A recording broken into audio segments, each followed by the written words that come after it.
Magandang araw po sa inyo. Ito ang guided at ang ating reading for today is sa buwan ng June para sa mga Libra. Kung saan sabi nga nila itong June ito ay para siyang reward most sa ating lahat. Kung saan lahat ng ating pinaghirapan o ninais ay makakamtan natin ngayong June. At siyempre para sa iyo Libra, definitely na magiging positibong buwan sa iyo itong June na ito. Tignan natin kung saan iikot ang yung June ngayon. And 4 card spread tayo. And magbubunot tayo ng isang angel card. Thank you angel card. Itong reading natin is general reading. Kung hindi para sa iyo at hindi nag-resonate sa iyo, then leave it. Pero lagi ko ang sinasabi na kita mo itong video nito at naklik mo ito dahil meron pa rin mensahe sa yung ibinibigay. Limang doon sa mga card na yon ay dinala ka dito para magbigay sa iyo ng message sa iyo para ngayong June.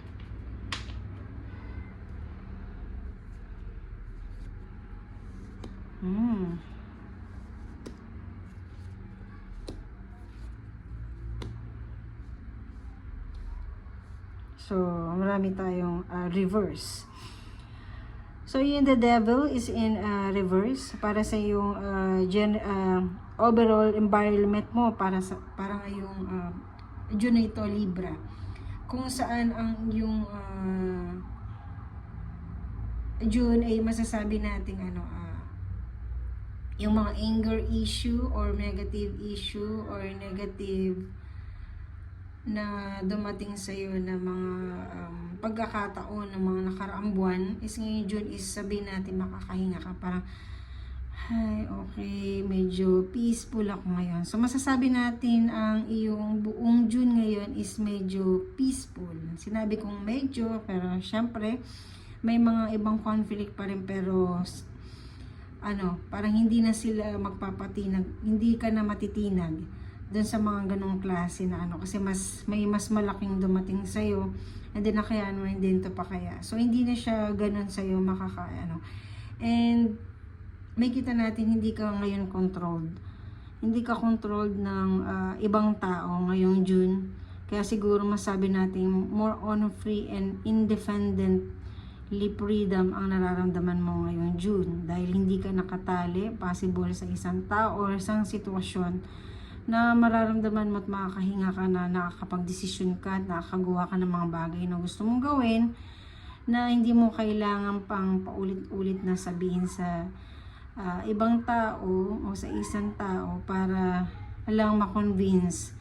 Kumbaga kung halimbawa man na meron kang gustong gawin at halimbawa sabihin mo man of a group of people o a certain person, masasabi natin na okay, go ka lang. So mas magiging maluwag nilang sasabihin sa iyo ngayon yon o pagkakataon.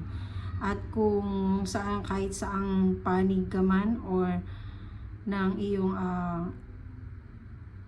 sitwasyon or status mo ngayon, nasaan ka man ng sitwasyon mo, is masasabi natin may ganong klaseng effect ka ngayong June na to, kung saan nakakapag-decide ka maluwag at sasang-ayunan ka ng mga tao before na hindi ka sinasang-ayunan na kahit ikaw mismo, talaga, okay, sige.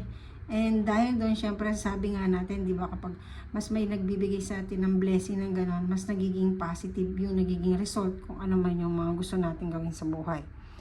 So, unexpected, merong pagbabalik na isang ideya mo or plano mo before na biglang out of the pictures may isip mong gawin ulit o balikan ulit. Possible ito is a lost passion mo ito, or sabihin natin isang dating gamit mo siguro na biglang nakita mo ulit siya. Tapos naisip mo, ito nga pala ako or litrato, and then Bakit, ganun pala yung gusto ko before. Why not pala hindi ko siya gawin ngayon? So, may mga ganong klaseng mga ano, no, pangyayari sa ngayong June na nakita mo na yung mga dating ikaw at dati mong gusto magbabalik sa iyo ngayong June at doon ka ngayon huhugot ng mga pagpaplano o gusto mong gawin at present hanggang sa mga susunod pang buwan. And yun nga, will be guided your emotion. Ngayong June nakikita ko na ano ka, more on ano ka, a revert. Something like revert kung saan matatagpuan mo yung old you and then you revert. Paano ba ma-explain yun? So parang yung dating ko na nakalimutan mo na and then parang na-revert ka ulit.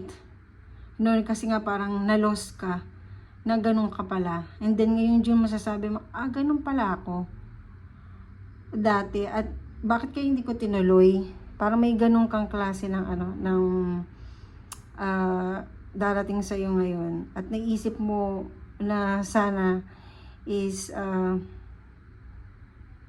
yun na umpisahan mo before, yun na lang siguro yung pinagpatuloy mo. Pero dahil marami mga difficulties na dumating sa iyo, nakalimutan mo na yun at nawala na rin siya sa isip mo, nag-focus ka more sa siguro more on material thing like your finances or yung goal mo na makahanap ka agad ng trabaho or isang course na pinilit mo ano yun dahil mas alam mong pakikinabangan mo in the long run na akala mo na yun na nga talaga, but the end makikita mo ulit yung passion mo at yung dating ikaw and then revert ka the same you before dahil biglang change ka ng pagkakataon dahil sa mga nangyari sa in the past.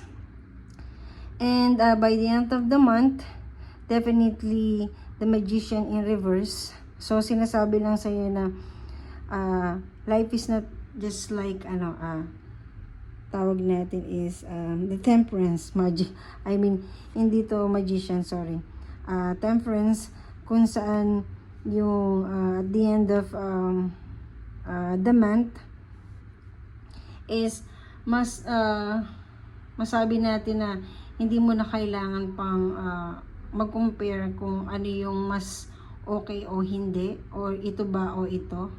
So ganun ka kasi libra, di ba? Dahil nga libra ka, mas lagi kang may maraming option. May plan B ka, may plan A, plan C, kung hindi aabreto, ganyan. So, at the end of the month, masasabi mo na hindi naman pala kailangan na marami pa ng ganun. So, mag-stick ka lang kung ano yung meron at the end of the this month ng June is may kita mo na ini-embrace mo na lang kung ano yung meron ka ngayon at yung na-loss mo before na sinasabi ko kanina, issue na yung parang doon ka na lahat na huhugot ng iyong ano uumpisahan or beginning ngayong June na to. So medyo complicated ba? Hindi naman siguro, masasabi lang natin na marami kang napagdaanan at nakalimutan mo yung sariling ikaw dati at ngayong June is parang bumalik ka sa pagiging ikaw dati na akala mo na hindi mo siya kailangan at kailangan mo pa rin pala siya ngayon, which is ikaw lang din yun. So paiisip sa iyo at pararamdam sa iyo ng iyong anghel. So ano kaya angel message mo para mas maging clear sa iyo yung ano na yan, ano message na yun sa iyo. So ano ba yung gustong ipaano sa atin? Success. So, yun ang gustong ibigay niya sa'yo. So, become successful.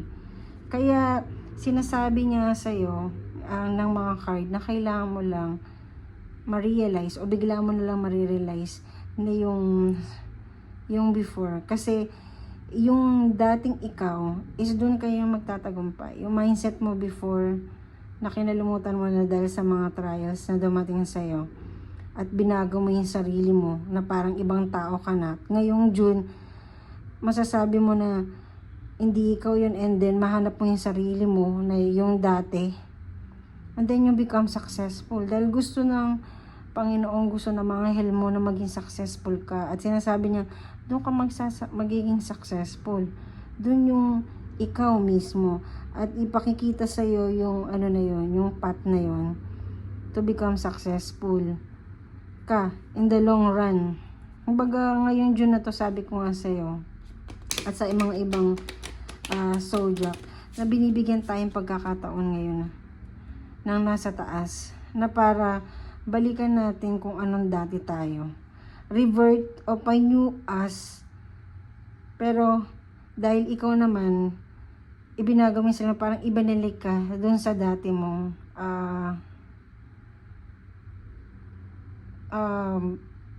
tawag dito, dati mong dating ikaw, or yung ikaw mismo dati, na yun, dun ka pala magiging successful dun sa mga thoughts mo before, yung mga dreams mo before na nakalimutan mo na. So, isang thank you. Express your creativity. Thank you, Angel, for helping me to express my inner creator. So, whatever you create, definitely, or ma-express mo yung talent mo, or kung ano yung kaya mong gawin talaga, na kahit nakapikit ka ng ganyan, magagawa mo, is doon ka magiging successful. Diba? So, ano kayang talent niya? So, bubunot ako lang ako ng isang card dito para mas maklarify ko lang kung ano ba yung dating ikaw na sinasabi ng mga card. Na kahit ako curious. So, ito yung final manifestation, completion, result of a true will. 10. So, ruin, defeat, failure. It has ended and finished, the better or worse. Sinasabi ng card na yun. So, so sa dating mga defeated ka before, and you feel lost, diba? And ended ka na dun sa ano na yon. So sinasabi sa inyo yung card mo ngayon yun, na keep your eye on your goal and enjoy every moment. Courage, excitement, and free spirit, love of life. So ngayong June na to, masasabi natin yung mga dumaan sa'yo. Kung makikita mo, 10 of Swords yan. End na yan eh. Tapos na yan eh. 'Di ba? So, kung ano yung binigay sa'yo na lesson nun, is tapos na. Yung pagiging hopeless mo, is tapos na yon. So, ngayong June na to, restart mo yung sarili mo, na yung passion mo before, or yung mga gusto mong gawin dati, or yung gusto mong trabaho, kung ano man yan na ginagawa mo dati, is ibalik mo dahil dun ka magiging successful. At definitely, makakreate ka ng napakagandang outcome doon. And it's a long term. Long term siya. It's a long term success siya. Hindi lang siya short success dahil nga yun yung kakayahan mo eh. So, definitely, magra-run yan for the long time. So, sa ngayon, Libra, yun lang aking nabasa sa iyong card. And, sana, bigyan ka ng mas magandang, sabihin natin na insight ng nasa taas. So, magdasal lang para ibigay sa atin yung mga tamang tao, tamang mga sagot sa mga tanong natin, at idaan tayo sa tamang landas ng Panginoon. Again, maraming salamat sa iyong pakikinig at panonood, and God bless sa iyo.